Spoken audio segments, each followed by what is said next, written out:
നമസ്കാരം. ശ്രീമദ് ഭാഗവതം മൂലം പ്രഭാഷണം ഭാഗം 275 275. ഓം ഗം ഗണപതയേ നമഃ. ഓം സം സരസ്വതേ സ്വാഹ. ഓം ശ്രീ ഗുരുഭ്യോ നമഃ. ഓം ശ്രീ രംഗനാഥ ശർമ്മണേ നമഃ.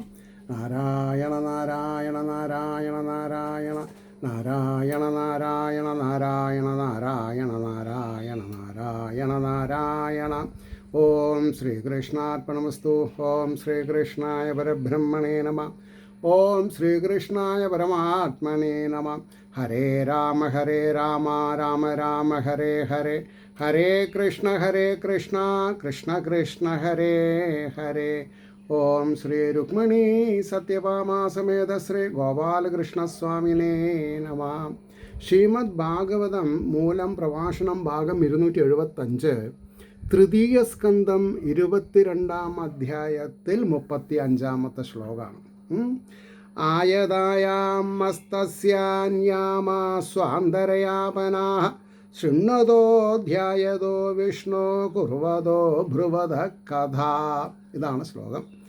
അതിൻ്റെ വാക്കാർത്ഥം പറയുമ്പോൾ, വിഷ്ണുവിൻ്റെ കഥകളെ കേൾക്കുന്നവനും ധ്യാനിക്കുന്നവനും ആരാധിക്കുന്നവനും പറയുന്നവനുമായ അദ്ദേഹത്തിൻ്റെ തൻ്റെ കാലാവധിയെ കഴിക്കുന്ന യാമങ്ങൾ നിസ്സാരങ്ങളല്ലായിരുന്നു.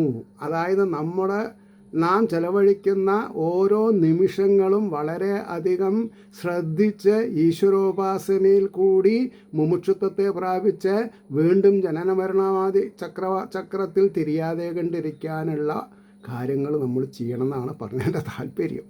ഇനി അതിൻ്റെ ഭാവാർത്ഥാണ് പറഞ്ഞത്. ഭഗവത് കഥകളെ കേൾക്കുകയും ധ്യാനിക്കുകയും സേവിക്കുകയും വർണ്ണിക്കുകയും ചെയ്തുകൊണ്ട് മന്വന്തരം എന്നു പറയപ്പെടുന്ന കാലത്തിൻ്റെ അവയവങ്ങളായ എല്ലാ യാമങ്ങളെയും സഫലമായിട്ട് തന്നെ കഴിഞ്ഞു, അല്ലെങ്കിൽ കഴിക്കണം. കഴിഞ്ഞിട്ടില്ലെങ്കിൽ പുനരഭി ജനനം പുനരഭി മരണം സംസാര സാഗരത്തിൽ മുങ്ങിത്താഴും. അതാണ് പറഞ്ഞത്. ഇനി 36-ാമത്തെ ശ്ലോകം. സയേവം സ്വാന്തരം നിന്യേ യുഗാനാം ഏകസപ്തതിം വാസുദേവ പ്രസംഗേന പരിഭൂതഗതിത്രയാ. അതാണ് ശ്ലോകം. ഭഗവാനിൽ തന്നെ ഏറ്റവും ചേർച്ചയോടുകൂടെ നിസ്സാരങ്ങളാക്കപ്പെട്ട താപത്രയങ്ങളോടുകൂടിയവനായി ആയിട്ട് അദ്ദേഹം ഈ വിധം തൻ്റെ അവധിയായ 71 ചതുര്യങ്ങളെ കഴിച്ചുകൂട്ടിയെന്ന്. 71 ചതുര്യങ്ങൾ 71 ചതുര്യങ്ങൾ. അതായത് ത്രേതായുഗം കൃതയുഗം ദ്വാപരയുഗം കൃതയുഗം ത്രേതായുഗം ദ്വാപരയുഗം കലിയുഗം. ഇങ്ങനെ 71 ചതുരയുഗങ്ങൾ. ഒന്ന് ആലോചിച്ച് നോക്കൂ. എന്നിട്ട് അതിൻ്റെ ഭാവാർത്ഥം, വാസുദേവനായ ഭഗവാന്റെ കഥാകീർത്തനാദിരൂപ പ്രസംഗം കൊണ്ട് ആധ്യാത്മികം ആദിദൈവികം ആദിഭൗതികം എന്ന താപത്രയങ്ങളുടെ ഉപദ്രവം കൂടാതെ തന്നെ ആ മനു തൻ്റെ പരിമിതകാലമായ 71 ചതുരയുഗത്തെ കഴിച്ചുകൂട്ടി. 1000 ചതുരയുഗമാണ് ബ്രഹ്മാവിൻ്റെ പകൽ സമയം. അപ്പോൾ ബ്രഹ്മാവിൻ്റെ പകൽ സമയത്ത് കൂടുതൽ കാലം ജീവിച്ച ആളാണ് ഈ മനു എന്നുള്ളത് നമ്മൾ മനസ്സിലാക്കുക. എന്നിട്ട് പറയണു, ഇതിനുള്ളിൽ 14 മനുക്കളുടെ കാലം കഴിയും. അതിനാൽ ഒരു മന്വന്തരം എന്നത് സാമാന്യമായിട്ട് 71 ചതുരയുഗങ്ങളാണ് ഒരു മനുവിൻ്റെ കാലം. 37. ശാരീരാമാനസാ ദിവ്യാവയ്യാസേ യേ ച മാനുഷാഃ ഭൗതികാശ്ച കഥം ക്ലേശാ ബാധന്തേ ഹരിസംശ്രയം. ശ്രീഹരിനെ ആശ്രയിച്ചാൽ പ്രശ്നങ്ങളില്ല, ഇല്ലെങ്കിൽ പ്രശ്നങ്ങളാണെന്നാണ് പറഞ്ഞത്. ഹേ വ്യാസപുത്ര, ആര്? മൈത്രേയ മഹർഷി വിദുരനോട് പറയാണ്, വ്യാസപുത്ര, ശരീരത്തെ മനസ്സിനെ സംബന്ധിക്കുന്നവയും ദേവന്മാരിൽ നിന്നുണ്ടാകുന്നതും. അതാണ് ശരീരത്തെ സംബന്ധിക്കുന്നത്, മനസ്സിനെ സംബന്ധിക്കുന്നത്, ദേവന്മാരിൽ നിന്നുണ്ടാകുന്നത്, മനുഷ്യരിൽ നിന്നുണ്ടാകുന്നതും ഭൂതങ്ങളിൽ നിന്നുണ്ടാകുന്നതുമായ ദുഃഖങ്ങൾ, സകല ദുഃഖങ്ങളെയും സംഹരിക്കുന്ന ഭഗവാനെ നന്നായി ആശ്രയിച്ചിരിക്കുന്ന ഒരുവനെ എങ്ങനെ ബാധിക്കും? പറഞ്ഞു മനസ്സിലായോ? ശാരീരിക ദുഃഖങ്ങളോ മാനസിക ദുഃഖങ്ങളോ ഉണ്ടെങ്കിൽ അതിനർത്ഥം ഈശ്വരാനുഗ്രഹം പോരാന്ന് തന്നെ വേണം പറയാൻ. എന്നാൽ ശാരീരിക പ്രശ്നങ്ങളെ തൃണവൽക്കരിക്കാൻ സാധിക്കും, മാനസിക പ്രശ്നങ്ങളെ തൃണവൽക്കരിക്കാൻ പറ്റില്ല. അപ്പോൾ ആ മനസ്സ് ഈശ്വരപാദാരവിന്ദത്തിൽ നമ്മുടെ ശിരസനായിട്ട് അടിയറ പറഞ്ഞാൽ നമ്മൾ രക്ഷപ്പെട്ടു. ഈ അടിയറ പറയാത്തത് കാരണം പ്രശ്നം. അതിൻ്റെ ഭാവാർത്ഥം: ഹേ വ്യാസപുത്ര, ശ്രീഹരിയെ സർവാത്മന ആശ്രയിച്ചിരിക്കുന്ന ഒരു തലനാരിഴയ്ക്ക് വ്യത്യാസം വരാൻ പാടില്ല. അങ്ങനെ ശരീരത്തിൽ ഉത്ഭവിക്കുന്ന രോഗാദിബാധകൾ നിമിത്തമുണ്ടാകുന്നവയും മനക്ലേശം ഉണ്ടാകുന്ന ആദി മുതലായവയുമാകുന്ന ആധ്യാത്മിക ക്ലേശങ്ങളും ദേവന്മാരിൽ നിന്ന് അനാവൃഷ്ടി, അതിവൃഷ്ടി മുതലായവ കൊണ്ടുണ്ടാകുന്ന ആദിദൈവിക ക്ലേശങ്ങളും മനുഷ്യർ, സിംഹാദി ദുഷ്ടമൃഗങ്ങൾ മുതലായവയിൽ നിന്നുണ്ടാകുന്ന ആദി ഭൗതിക ക്ലേശങ്ങളും എങ്ങനെ ബാധിക്കാൻ പാടില്ല. 38. യഃ പൃഷ്ടോ മുനിഭിപ്രാഹ ധർമാൻ നാനാവിധാൻ ശുഭാൻ നൃണാം വർണ്ണാശ്രമാണാം ച സർവഭൂതഹിതഃ സദാം. ലാസ്റ്റ് പെട്ട് 1 ശ്ലോകാണത്. യാതൊരുവൻ എപ്പോഴും സർവഭൂതങ്ങളുടെയും ഹിതത്തെ ആഗ്രഹിക്കുന്നവനായിട്ട്. ഭഗവാൻ എല്ലാവരുടെയും ഹിതത്തെയാണ് ആഗ്രഹിക്കുന്നത്. നേരെ മറിച്ച് നമ്മളോ സമയമില്ല, അടിച്ചു പൊളിക്കാനുള്ളതാണെന്ന് തെറ്റിദ്ധരിച്ചാൽ എന്ത് ചെയ്യാൻ പറ്റും?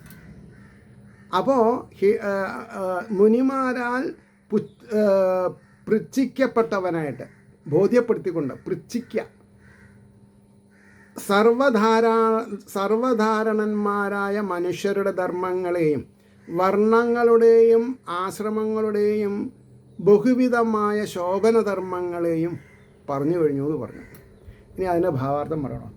സകല പ്രാണികളുടെയും ഹിതത്തിനായിട്ട് തന്നെ ജീവിതകാലത്തെ മുഴുവനും കഴിച്ചു കൂട്ടിയ മനുവിനോട് മുനിമാർ ചെയ്ത ചോദ്യത്തിന് ഉത്തരമായിട്ട് മനുഷ്യരെല്ലാവരും അനുഷ്ഠിക്കേണ്ട സാധാരണ ധർമ്മങ്ങളെയും വർണ്ണാശ്രമങ്ങളെ അനുസരിക്കുന്നവർ നടത്തേണ്ടുന്ന വിശേഷധർമ്മങ്ങളെയും സ്വസ്ഥാനന്മാരായിരിക്കുമ്പോഴും ആപത്തിൽ അകപ്പെട്ടിരിക്കുമ്പോഴും നടത്തേണ്ടുന്ന നാനാവിധ കർമ്മങ്ങളെയും ഉറപ്പിച്ചിരിക്കുന്നു. മനുസംഹിത എന്ന് പറയപ്പെടുന്ന മനു പറഞ്ഞ ഈ വാക്യങ്ങൾ അടങ്ങിയ ഗ്രന്ഥമാകുന്നു. പക്ഷേ മനുസ്മൃതി തെറ്റാണ് എന്നൊരൊറ്റയടിക്ക് ആരോ എന്താ അവിടെ പോകണത് എന്ന് ചോദിച്ച് മാതിരി അറിവില്ലാത്ത ആൾക്കാരെ, അജ്ഞാനത്തിൽ മുങ്ങിക്കിടക്കുന്ന ആൾക്കാരെ എന്തെങ്കിലും ജൽപ്പനങ്ങൾ ചെയ്തു എന്ന് വിചാരിച്ച് അതിനെ കത്തിക്കണം എന്ന് പറഞ്ഞതിന് ഇൻകുലാബ് വിളിക്കുന്നവരോട് എനിക്കൊന്നും പറയാനില്ല. മനുസ്മൃതി എന്ന് പറഞ്ഞാൽ ധാർമ്മികമായ കാര്യങ്ങൾ, അല്ലാണ്ട് ബ്രാഹ്മണന് വേണ്ടിയിട്ടുള്ളതല്ല. അതൊക്കെ ഈ ബ്രാഹ്മണരെ വെറുതെ കുറ്റം പറയാണ് ചില ആൾക്കാർ, ഇനി അതുണ്ടല്ലോ. അപ്പോൾ അതിൽ അവസാനത്തെ ശ്ലോകം 39. ഏതത്ത ആദിരാജസ്യ മനോചരിതമത്ഭുതം. മനുവിൻ്റെ ചരിതം അത്ഭുതം എന്നാണ് പറഞ്ഞത്. വർണ്ണിതം വർണ്ണനീയസ്യ തദപത്യോദയം ശൃണു.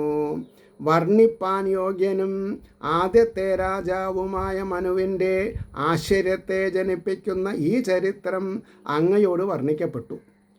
അവൻ്റെ സന്താനത്തിൻ്റെ ദേവഹൂതിയുടെ അഭിവൃദ്ധിയെ കേട്ടാലും. അതിൻ്റെ ഭാവാർത്ഥം: വർണ്ണിപ്പാൻ യോഗ്യമായ ചരിത്രത്തോടു കൂടിയ ആദിരാജാവായ മനുവിൻ്റെ അത്ഭുതമായ ചരിത്രത്തെ ഞാൻ അങ്ങയോട് വർണ്ണിച്ചു. ഇനി അദ്ദേഹത്തിൻ്റെ സന്താനമായ ദേവഹൂതിയുടെ അഭിവൃദ്ധിയെ പറ്റി പറയാം, കേൾക്കൂ എന്നാണ് പറഞ്ഞത്. ഇതി ശ്രീമദ്ഭാഗവതേ മഹാപുരാണേ തൃതീയസ്കന്ധേ മോക്ഷസർഗനിരൂപണപ്രകരണേ കർദമവിവാഹനിരൂപണം നാമ 12 അധ്യായഃ. സർവത്ര ഗോവിന്ദനാമസങ്കീർത്തനം. ഗോവിന്ദ ഗോവിന്ദ.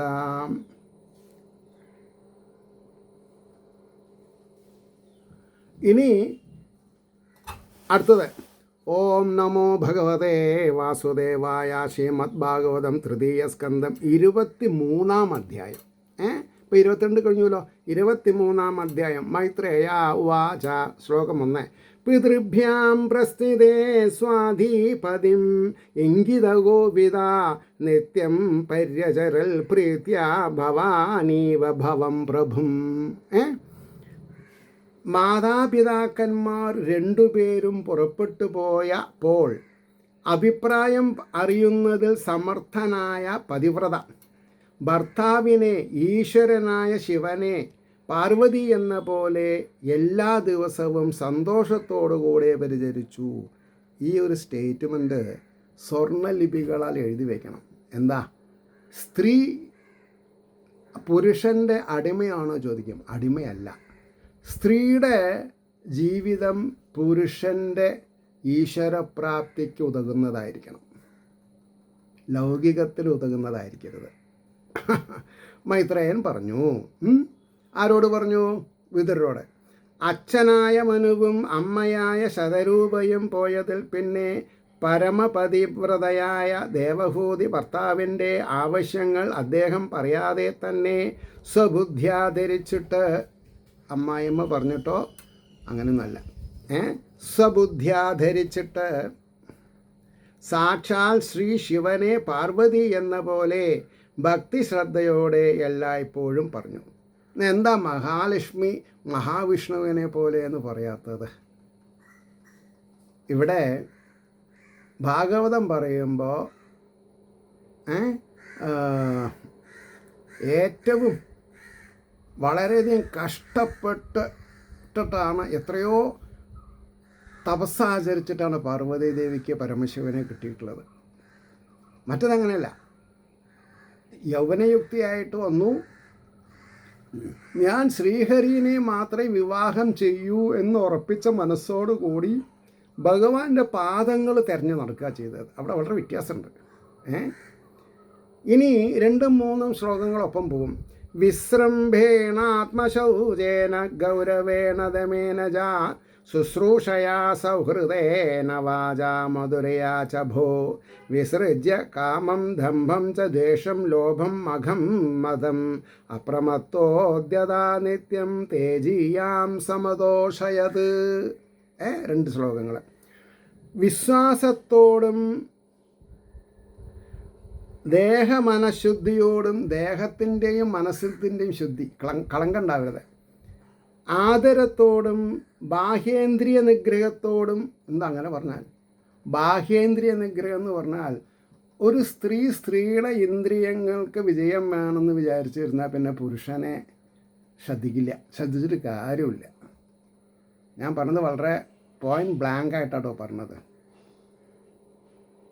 അപ്പോൾ ബാഹ്യേന്ദ്രിയ നിഗ്രഹത്തോടും സേവയോടും പ്രേമത്തോടും സൗഹൃദേന എന്ന് പറഞ്ഞാൽ പ്രേമം എന്നാ.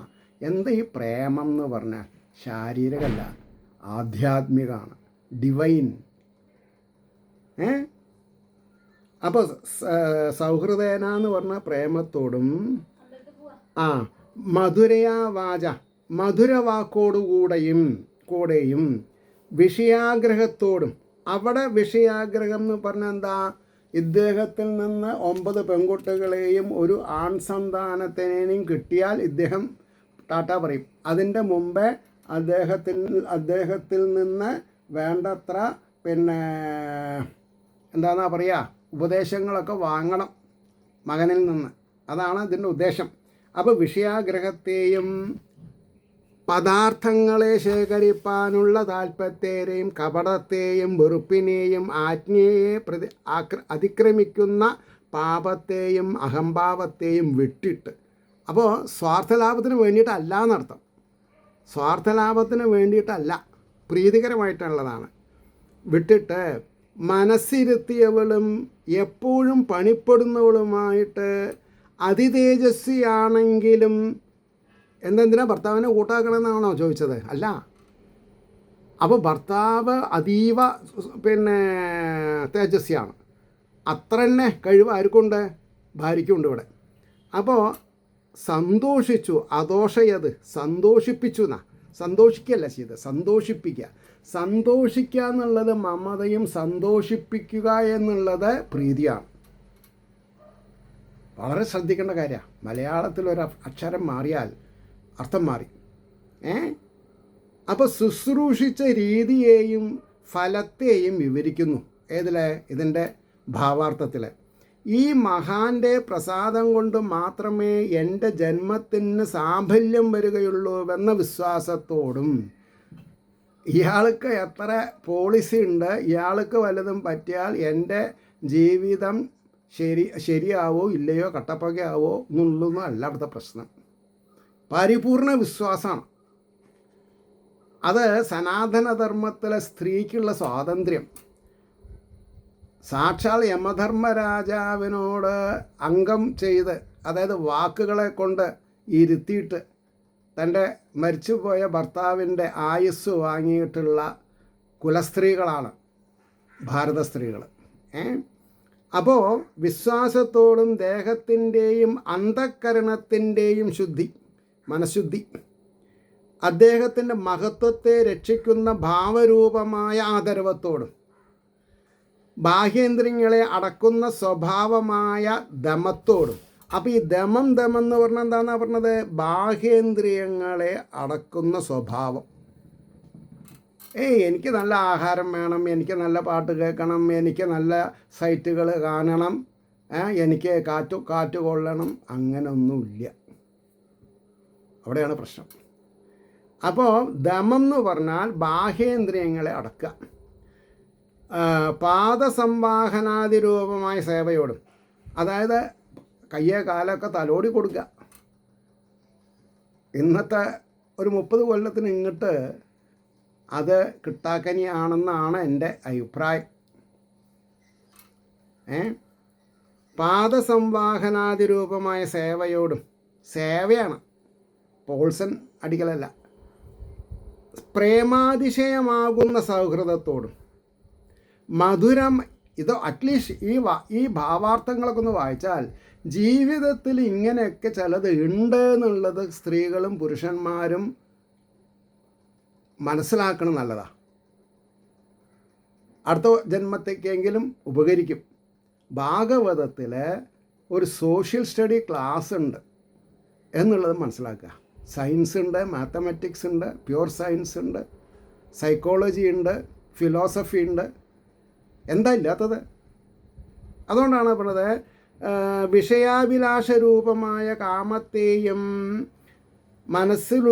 മനസ്സിലുള്ളതിനെ മറച്ച് മറ്റൊരു ഭാവത്തെ പ്രകാശിപ്പിക്കുന്ന വ്യാജവൃത്തിയായ. അപ്പോൾ ദമ്പം എന്ന് പറഞ്ഞാൽ വ്യാജമായിട്ട് ഇല്ലാത്തതിനെ ഉണ്ടെന്ന് കാണിക്കുക, അതും ദമ്പത്തിൽ പെടും. മറ്റത് ശമം, ഇന്ദ്രിയ വിജയം. അപ്പോൾ ദമം ഇതൊക്കെ മനസ്സിലാക്കണം. അപ്രീതി സ്വഭാവമായ ദോഷത്തോടും, അപ്രീതി ഉണ്ടാക്കില്ല, പ്രീതി മാത്രം. വിഷയസുഖത്തിനുപകരിക്കുന്ന സാധനങ്ങളെ ശേഖരിക്കണമെന്ന് തോന്നുന്ന വൃത്തിരൂപമായ ലോഭത്തെയും, ആജ്ഞയെ അതിക്രമിക്കുന്നതായ ദോഷത്തെയും, ഞാൻ മഹാരാജാവിൻ്റെ പുത്രിയല്ലേ എന്നിങ്ങനെ വരാവുന്ന ഭാവരൂപമായ ഗർവത്തെയും തീരെ ഉപേക്ഷിച്ചുകൊണ്ടും നന്നേ മനസ്സിരുത്തി ശുശ്രൂഷിച്ചതുകൊണ്ട് മഹാതേജസ്വിയാണെന്നിരിക്കലും കർദമമുനിയെ സന്തോഷിപ്പിക്കുവാൻ ദേവഹൂതിക്ക് സാധിച്ചു. പ്രഭുഷയോ 4ഉം 5ഉം ശ്ലോകം ഒപ്പം പോകും. സവൈ ദേവർഷ്യവര്യസ്താം മാനവീം സമനുവ്രതാം ദൈവാൽ ശരീയസപ്പത്യുരാശാസാനാം മഹാശിഷാം കാലേന ഭൂയസാ ക്ഷാമാം കർഷിതാം വ്രതചര്യയാം പ്രേമഗദ്ഗതയാ വാച അഭീഡിത കൃപായ ബ്രവീത്. പ്രസിദ്ധരായ ദേവർഷികളിൽ ശ്രേഷ്ഠനായ കർദമൻ മനുവിൻ്റെ പുത്രിയും വേണ്ടതുപോലെ സേവിക്കുന്നവളും മഹത്തമൻ എന്ന് അവൾ വിചാരിക്കുന്ന ഭർത്താവായ തന്നിൽ നിന്ന് മഹത്തുക്കളായ അനുഗ്രഹങ്ങളെ, ഉത്തമ സന്താനങ്ങളെ, അപ്പോൾ ഏറ്റവും മഹത്തുക്കളായ അനുഗ്രഹങ്ങളെ എന്ന് പറഞ്ഞാൽ എന്താ? ഉത്തമ സന്താനങ്ങൾ, പറഞ്ഞാൽ കേൾക്കുന്ന സന്താനങ്ങൾ ഉണ്ടാവുക എന്നുള്ളതാണ് ഒരു ജീവിതത്തിൻ്റെ വിജയം. പ്രമോഷയോ പ്രാരബ്ധ പ്രേരണ നിമിത്തം ആഗ്രഹിക്കുന്നവളും പ്രാരബ്ധ പ്രേരണ നിമിത്തം ആഗ്രഹിക്കുന്നവളും അധികം കാലം കൊണ്ടുള്ള വ്രതാനുഷ്ഠാനത്താൽ ചടച്ചും ക്ലേശിച്ചും ഇരിക്കുന്നവളെ കണ്ടിട്ട് കാരുണ്യത്താൽ ഏറ്റവും ദുഃഖിതനായിട്ട്, കാരുണ്യത്താൽ ദുഃഖമുണ്ടായാൽ അതിന് നിവൃത്തിയുണ്ട്, ഇല്ലെങ്കില്ല. പ്രേമത്താൽ ഗദ്ഗതമായിരിക്കുന്ന വാക്കുകൊണ്ട് പറഞ്ഞു, ഓ തനിക്ക് ഞാൻ കാരണം ഇത്രയൊക്കെ ചടച്ച ശരീരമായാലോ, എനിക്ക് ദുഃഖമുണ്ട്, ഞാനതൊക്കെ മാറ്റിത്തരാം എന്ന് പറയുമ്പോൾ ഉണ്ടാവുന്ന അതാണ് ഭാര്യയുടെ അശ്രാന്ത പരിശ്രമത്തിൻ്റെ ബോണസ്. ഇനി അതിൻ്റെ ഭാവാർത്ഥം, ദേവർഷി ശ്രേഷ്ഠനായ ആ മഹാൻ രാജാതിരാജനായ മനുവിൻ്റെ പുത്രിയും സർവദാ തൻ്റെ ആവശ്യങ്ങളെ സാധിക്കുന്നതിൽ മടികൂടാതെ പ്രവർത്തിക്കുന്നവളും ആഗ്രഹം ഒന്നും തന്നെ ഇതുവരെ ഇല്ലാതെ ഇരുന്നുവെങ്കിലും പ്രാരബ്ധ പ്രേരണ നിമിത്തം ഇപ്പോൾ മഹാത്മാവാണെന്നവൾ വിചാരിക്കുന്ന സ്വഭർത്താവായ തന്നിൽ നിന്ന് മഹത്തായ ഉത്കൃഷ്ട സന്താന രൂപമായ വരം അനുഗ്രഹം സിദ്ധിക്കണമെന്ന് ആഗ്രഹിക്കുന്നവളും ബഹുകാലമായിട്ടുള്ള വ്രതാനുഷ്ഠാനം കൊണ്ട് നന്നെ ക്ഷീണിച്ചു കാർഷ്യത്തെ പ്രാപിച്ചവൾ, കാർഷ്യത്തെ കറുപ്പും എല്ലും തോലും ആവുക പ്രാപിച്ചവളുമായ ആ മനുപുത്രിയെ നോക്കിയിട്ട് കരുണ നിമിത്തം അലിഞ്ഞ മനസ്സോടുകൂടെ പ്രേമത്താൽ ഗദ്ഗദാക്ഷരത്തെ പ്രകാശിപ്പിക്കുന്ന വാക്കുകൊണ്ട് ഈ വിധം പറഞ്ഞു. കർദമാവാചാം 6ാമത്തെ ശ്ലോകം. തുഷ്ടോഹം അദ്യ തവ മാനദായ ശുശ്രൂഷയാ പരമയാ പരയാ ച ഭക്ത്യാം യോ ദേഹിനാമയമതീവ സുഹൃൽ സ്വദേഹോ നാവേക്ഷിത സമുചിത ചവിതം മദർത്ഥേ. ഇതാണ് ശ്ലോകം. അല്ലയോ മനുപുത്രി, മാനവി, അല്ലയോ മനുപുത്രി, എനിക്ക് അഭിമാനത്തെ തരുന്ന നിൻ്റെ പേരിൽ ഉത്കൃഷ്ടമായ സേവ കൊണ്ടും പരമഭക്തി കൊണ്ടും ഞാൻ ഇപ്പോൾ സന്തോഷിച്ചിരിക്കുന്നു. ദേഹമെടുത്തിരിക്കുന്ന സകലർക്കും അത്യന്തം ഇഷ്ടവും സർവപുരുഷാർത്ഥങ്ങളെ സാധിപ്പാൻ യോഗ്യവുമായ യാതൊരു സ്വശരീരം എനിക്ക് വേണ്ടി തപക്ലേശങ്ങൾക്ക് വിധേയമായി പരിപാലിക്കപ്പെട്ടില്ല. അല്ലേ? സ്വന്തം കാര്യം നോക്കലല്ലോ ചെയ്തത്.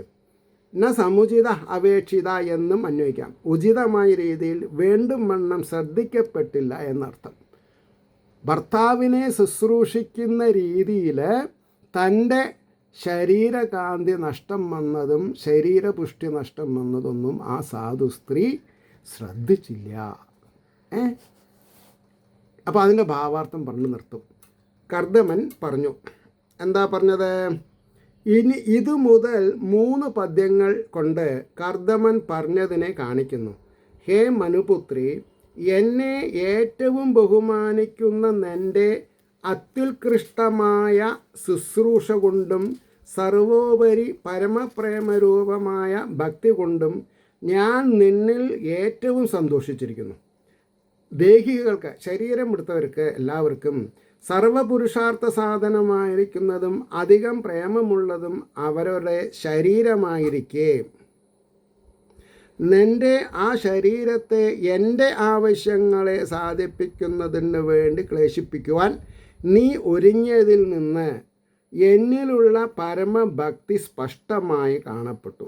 നിൻ്റെ ശരീരത്തെ നീ ഒട്ടും ഗണിക്കാതെ അതിനാവശ്യമായ രക്ഷ ചെയ്യാതെ എൻ്റെ സേവയ്ക്കായിട്ട് തന്നെ നീ അതിനെ സമർപ്പിച്ചിരിക്കുന്നുവെന്ന് സാരം. ഇതാണ് സ്ത്രീധർമ്മം ഉണ്ടായിരുന്നത്. പക്ഷേ അത് വെറുതെ പോവില്ല. അതൊക്കെ വീണ്ടെടുക്കാനും ആ സ്ത്രീയുടെ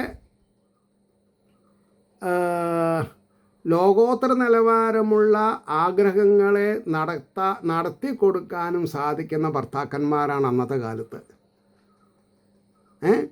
അതറിഞ്ഞിട്ടാണ് സ്ത്രീകൾ എന്ത് വന്നാലും ഭർത്താവിൻ്റെ താല്പര്യം ഞാൻ സംരക്ഷിക്കും എന്നുള്ള ഒരു ധാർമ്മിക അവസ്ഥ അന്നുണ്ടായത്.